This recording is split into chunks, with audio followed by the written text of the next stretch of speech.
السلام علیکم ورحمۃ اللہ وبرکاتہ۔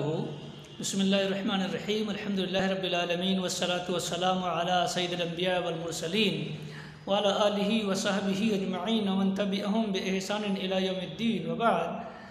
عزیز طلباء، استقبال ہے آپ کی کتاب الشامل المیسر کے درس میں، اور یہ کتاب الزکوٰۃ کا 5واں باب چل رہا ہے اور اس میں 6واں مسئلہ بیان کیا جا رہا ہے۔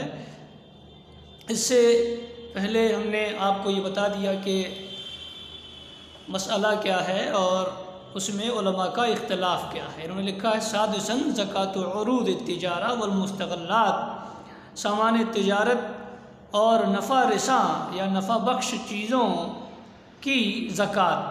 تو ہم نے آپ کو اس میں بتا دیا کہ اس مسئلہ کیا ہے اور اس میں جو ہے وہ اختلاف کیا ہے۔ یہ ہم نے آپ کو کل کی ویڈیو میں بتایا تھا۔ آپ کے اگر ذہن میں نہ ہو تو ویڈیو کل والا دوبارہ سے سن لیں۔ اب دیکھیں، جو انہوں نے یہاں اپنی طرف سے اس مسئلے کو لکھا ہے یا اس کی جو وضاحت کی ہے انہوں نے اپنی طرف سے، تو اس کا ہم ترجمہ اور اس کی تشریح آپ کے سامنے کر رہے ہیں۔ اور اس سلسلے میں اختلاف علماء کا اور راجح موقف ہماری نظر میں کیا ہے وہ ہم نے کل کی ویڈیو میں بیان کیا تھا۔ دیکھیں، قال المحدث الالبانی محدث البانی رحمہ اللہ فرماتے ہیں والحق ان القول بوجوب الزکاة علی عروض التجارہ، والحق اور حق بات یہ ہے ان القول بوجوب الزکاة علی عروض التجارہ کہ سامان تجارت میں وجوب زکوٰۃ کا قول، حق بات یہ ہے کہ سامان تجارت میں وجوب زکوٰۃ کا قول مما لا دلیل علیہ فی الکتاب والسنہ صحیحہ، ان اقوال میں سے ہے جن پر کوئی دلیل نہیں ہے کتاب اور سنت صحیحہ سے، کتاب قرآن مجید اور سنت صحیحہ سے جس پر کوئی دلیل نہیں ہے۔ حق بات یہ ہے کہ سامان تجارت میں وجوب زکوٰۃ کا قول ان اقوال میں سے ہے جن پر کتاب قرآن مجید اور سنت صحیحہ سے کوئی دلیل نہیں ہے۔ یہ علامہ البانی رحمہ اللہ کا موقف انہوں نے جو ہے یہاں ذکر کیا۔ اختلاف ہم اس سے پہلے ذکر کر چکے ہیں، اس ویڈیو کو آپ سن لیں۔ آج کے درس میں ہم صرف جو عبارت لکھی گئی ہے مؤلف رحمہ اللہ کی جانب سے اس مسئلے کی تفہیم میں، اس کا ترجمہ اور اس کی تشریح کر رہے ہیں، ٹھیک ہے جناب۔ اما شوکانی امام شوکانی رحمہ اللہ فکان اولا یرا وجوب الزکاة وجوب زکاة عروض التجارہ، امام شوکانی رحمہ اللہ تو وہ پہلے سامان تجارت کی زکوٰۃ کے وجوب کے قائل تھے، سمجھتے تھے، خیال کرتے تھے یا دیکھتے تھے یا قائل تھے، ہم نے اس کا ترجمہ کر دیا۔ یرا وجوب زکاة عروض التجارہ، سامان تجارت میں زکوٰۃ کے وجوب کو مانتے تھے۔ ثم رجع عن ذلك، پھر انہوں نے اس سے رجوع کر لیا، یعنی امام شوکانی رحمہ اللہ نے کا پہلا قول یہ ہے کہ سامان تجارت میں زکوٰۃ ہے، لیکن پھر انہوں نے اس سے رجوع کر لیا اور یہ کہا کہ سامان تجارت میں زکوٰۃ نہیں ہے۔ تو ہم نے آپ کو کل بتایا تھا کہ علامہ ابن حزم رحمہ اللہ کا موقف بھی یہی ہے، اور امام شوکانی کا بھی، اور علامہ صدیق حسن گوالی رحمہ اللہ کا بھی، اور علامہ البانی رحمہ اللہ کا بھی موقف یہ ہے کہ سامان تجارت میں زکوٰۃ نہیں ہے، ٹھیک ہے۔ تو امام شوکانی رحمہ اللہ امام شوکانی رحمہ اللہ تو کیا ہے، فکان اولا یرا وجوب زکاة عروض التجارہ، وہ پہلے سامان تجارت میں زکوٰۃ کے وجوب کے قائل تھے۔ ثم رجع عن ذلك، پھر انہوں نے اس سے رجوع کر لیا اس قول سے، ٹھیک ہے جناب۔ وفاقا للظاہریہ، ظاہریہ کی موافقت کرتے ہوئے، وخالفہم الجمہور، لیکن جمہور نے ان کی مخالفت کی ہے، ان لوگوں کے، علامہ البانی رحمہ اللہ کے قول کی اور علامہ شوکانی رحمہ اللہ کے قول کی یا صدیق حسن گوپالی رحمہ اللہ کے قول کی، ٹھیک ہے، مخالفت کی ہے جمہور نے۔ قال الشوکانی فی سیل الجرار، علامہ شوکانی رحمہ اللہ سیل الجرار فرماتے ہیں قولہ اموال التجارہ، ان کا قول، مصنفہ قول اموال التجارہ یعنی اموال التجارہ میں زکوٰۃ ہے۔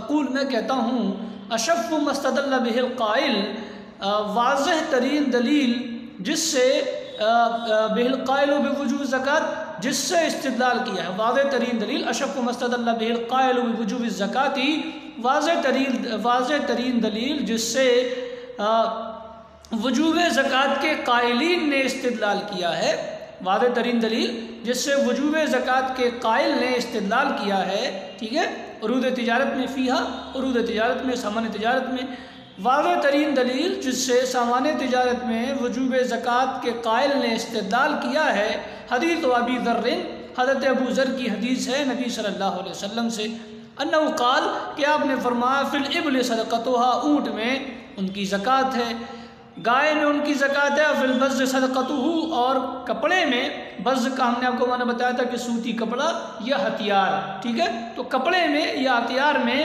اس کا صدقہ ہے، یعنی جو کپڑا بیچنے کے لیے ہے یا ہتھیار بیچنے کے لیے ہے اس کا صدقہ، ان سامانوں پر ان کا صدقہ ہے جو بیچنے کے لیے، البز زا کے ساتھ میں ہے، ٹھیک ہے۔ تو اس حدیث سے استدلال کیا ہے ان لوگوں نے جو وجوب زکوٰۃ کے قائل ہیں عروض تجارت میں۔ یہ علامہ شوکانی رحمہ اللہ فرما رہے ہیں، ٹھیک ہے، علامہ شوکانی رحمہ اللہ کی بات جو ہے انہوں نے مؤلف رحمہ اللہ نے یہاں ذکر کی ہے۔ تو اب علامہ شوکانی رحمہ اللہ اس حدیث پر اپنی طرف سے جو ہے وہ اپنی بات پیش کر رہے ہیں، اپنی بات رکھ رہے ہیں۔ اخرجہ الدارقطنی عنہ من طریقین، دارقطنی نے اس روایت کو حضرت ابو ذر سے 2 سندوں سے بیان کیا ہے۔ قال ابن حجر رحمہ اللہ فرماتے ہیں وَإِسْنَادُهُ غَيْرُ صحیح، اس کی سند صحیح نہیں ہے، مدارہ علی موسیٰ بن عبیدہ الربزی، اس کی سند کا مدار جو ہے موسیٰ بن عبیدہ الربزی پر ہے، ٹھیک ہے، جو کہ ضعیف ہے۔ وَلَهُ عِنْدَهُ طریق ثالث، اور دارقطنی میں اس کا ایک تیسرا طریق بھی ہے، تیسری سند بھی ہے، من روایت ابن جریج عن عمران بن ابی انیس عن مالک ابن اوس عن ابی ذر، کہہ رہے ہیں کہ دارقطنی میں اس کی تیسری سند ہے ابن جریج عن عمران بن ابی انیس عن مالک بن ابی اوس عن ابی ذر کے طریق سے، وہ معلول، اور یہ سند بھی کیا ہے، معلول ہے، ٹھیک ہے۔ اس میں بھی جو ہے وہ علت پائی جاتی ہے۔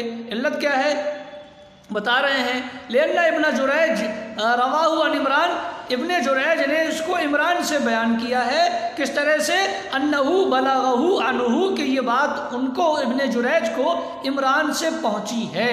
اب ابن جریج کو عمران سے یہ بات کس نے بتائی، اس کا تذکرہ انہوں نے نہیں کیا، گو کہ ابن جریج کو عمران سے یہ روایت بتانے والا آدمی مجہول ہے، لہذا مجہول کی روایت کیا ہوگی، ضعیف ہوگی، کیا ہوگی، ضعیف ہوگی۔ تو یہ علت اس میں پائی جاتی ہے کہ ابن جریج اور عمران کے بیچ میں ایک مجہول راوی پایا جاتا ہے۔ کیوں؟ اس لیے کہ ابن جریج نے یہ نہیں کہا کہ یہ روایت مجھے عمران نے بتائی ہے یا میں عمران سے اس کو بیان کرتا ہوں، ابن جریج نے یہ کہا کہ یہ روایت مجھے عمران سے پہنچی ہے، کس نے پہنچائی یہ انہوں نے بتایا نہیں، لہذا ابن جریج کو عمران سے یہ روایت بیان کرنے والا آدمی مجہول ہے، اور مجہول کی روایت کیا ہوگی، ضعیف ہوگی۔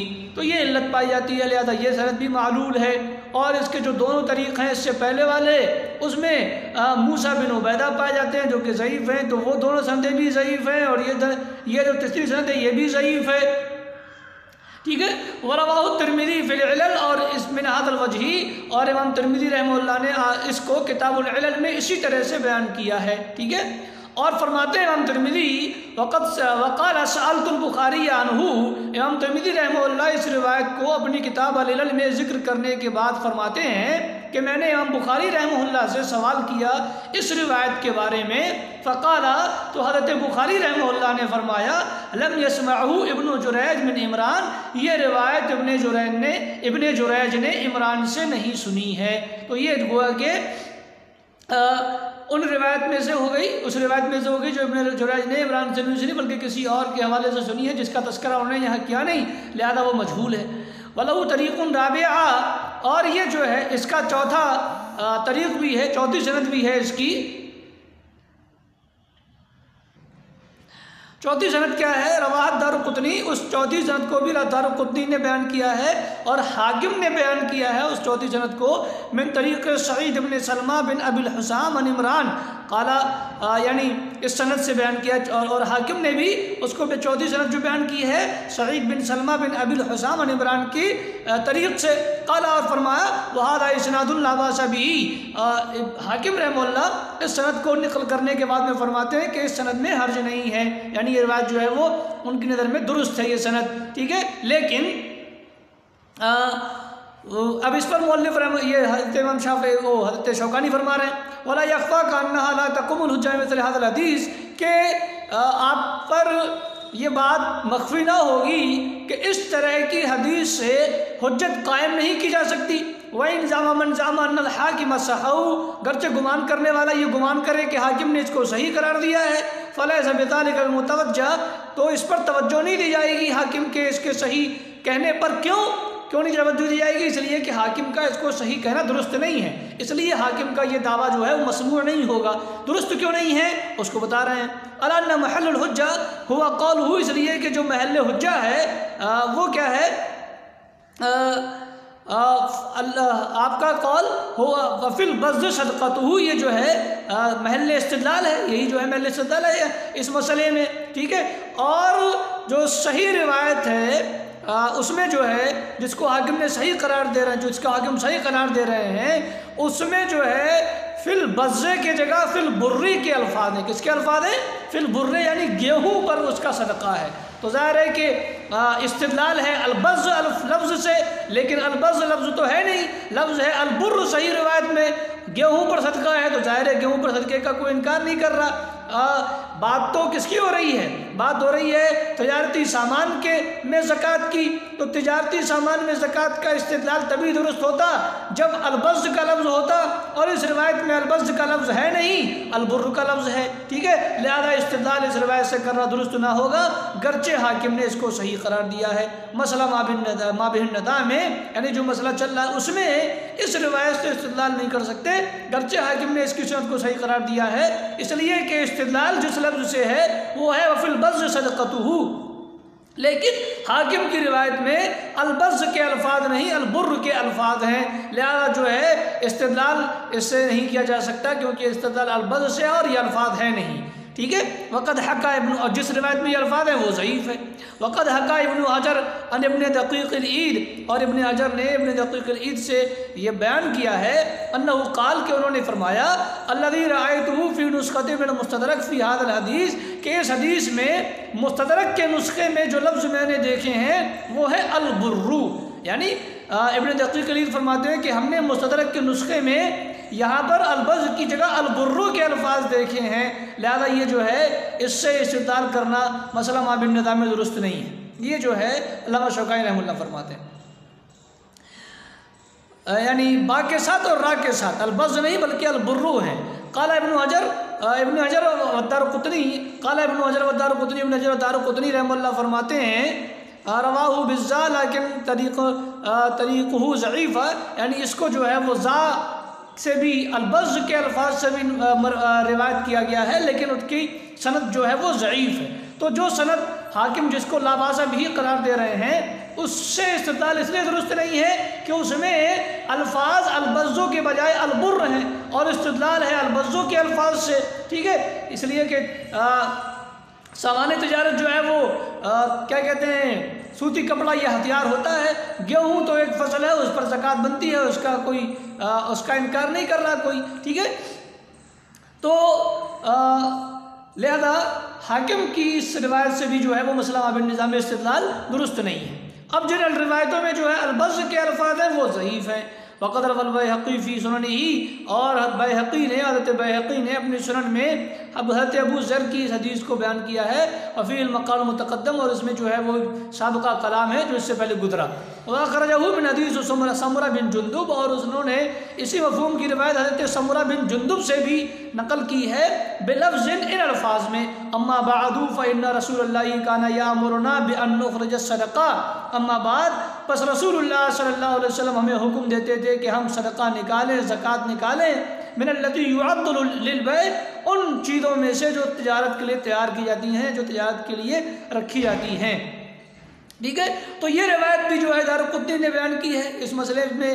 اس روایت سے بھی استدلال کیا جاتا ہے کہ آپ نے ہمیں سامان تجارت سے صدقہ کرنے کا حکم دیا، یا صدقہ نکالنے کا حکم دیا، زکوٰۃ نکالنے کا حکم دیا، لیکن یہ روایت بھی جو ہے وہ درست نہیں ہے۔ فی اسنادہ مجاہیل، اس کی سند میں مجہول راوی ہے، اس کی سند میں ایک راوی ہے جعفر بن سعد، ایک راوی ہے اس کی سند میں جعفر بن سعد، جو کہ کیا ہے مجہول راوی ہے۔ علامہ حافظ ابن حجر فرماتے ہیں تقریب التہذیب میں کہ لیسا بالقوی، اور ابن اعظم فرماتے ہیں مجہول۔ تو یہ راوی جو ہے اس میں جعفر بن سعد بن سمرہ بن جندب نام کا جو راوی ہے وہ ضعیف ہے۔ اور سلیمان نام کا ایک راوی جو ہے وہ بھی، اس کے بارے میں حضرت بخاری رحمہ اللہ فرماتے ہیں کہ وہ منکر الحدیث ہے۔ تو یہ دو راوی جو ہیں اس کی روایت اس سند میں درست نہیں ہے، صحیح نہیں ہے، محدثین نے ان کی جو ہے وہ تضعیف کی ہے، اس لیے جو ہے یہ روایت بھی درست نہیں ہے، ٹھیک ہے۔ والحاصل، اور حاصل کلام یہ کہ انہو لیسا فی المقام ما تقوم بالحجہ، کے جگہ پر ایسی کوئی دلیل نہیں ہے جس سے حجت و دلیل قائم ہو سکے۔ وَإِنْ كَانَ مذہب الجمہور کما حکاہ البیہقی، گرچہ جمہور کا مذہب یہی ہے کہ سامان تجارت میں زکوٰۃ ہے، گرچہ جمہور کا مذہب یہی ہے، لیکن اس مسئلے میں کوئی دلیل ایسی نہیں جس سے حجت قائم ہو سکے۔ کما حکاہ البیہقی، جیسے بیہقی نے سنن میں بیان کیا ہے۔ فَإِنَّهُ قال، وہ کہتے ہیں انہو قول عامت اہل علم والدین، اہل علم و دین کا، عام اہل علم و دین کا یہی قول ہے کہ سامان تجارت میں زکوٰۃ ہے۔ ہم نے اس مسئلے کی تفصیل جو ہے، یہ تو جو مؤلف رحمہ اللہ نے اپنی طرف سے اس مسئلے کی تفصیل لکھی ہے، اس کا ہم نے ترجمہ اور اس کی تفہیم کی، ٹھیک ہے۔ اپنی جانب سے ہم نے اس مسئلے کی تفہیم کل کے درس میں کر دی تھی، اور راجع موقف بھی آپ کو بتایا تھا۔ آپ جو ہے اس کو اپنے ذہن میں رکھیں اور دوبارہ سے سن لیں۔ آج کے درس میں اتنا ہی، پھر انشاءاللہ آپ سے ملیں گے۔ اللہ سے دعا ہے جو کچھ کہا گیا اس کو سمجھنے کی توفیق عطا فرمائے۔ السلام علیکم ورحمۃ اللہ وبرکاتہ۔